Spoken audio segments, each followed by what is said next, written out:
విజయనగర సామ్రాజ్య గత వైభవాన్ని చాటే హంపి ఉత్సవాలు నేటి నుంచి ప్రారంభం కానున్నాయి.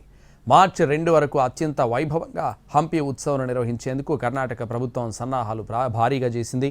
ఏటా నిర్వహించే ఈ వేడుకల్లో అలనాటి కళల ద్వారా విజయనగర సామ్రాజ్య వైభవాన్ని, విశిష్టతలను వివరిస్తారు. కళాకారుల ప్రదర్శనలకు 5 వేదికలను సిద్ధం చేశారు. సుమారు 4000 మంది ప్రదర్శనలు ఇవ్వనున్నారు. ప్రస్తుతం హంపి వీధులు విద్యుత్ దీపాలంకరణతో వెలిగిపోతున్నాయి. ఇవాళ రాత్రి 7 గంటలకు ప్రధాన వేదికపై కర్ణాటక ముఖ్యమంత్రి సిద్ధరామయ్య వేడుకలు ప్రారంభిస్తారు. తొలి రోజు సినీ నటులు రమేష్ అరవింద్, సంగీత దర్శకుడు అర్జున్ జన్య, సినీ గాయకులు విజయ్ ప్రకాష్, రాజేష్ కృష్ణన్ ప్రదర్శనలు ఇస్తారు.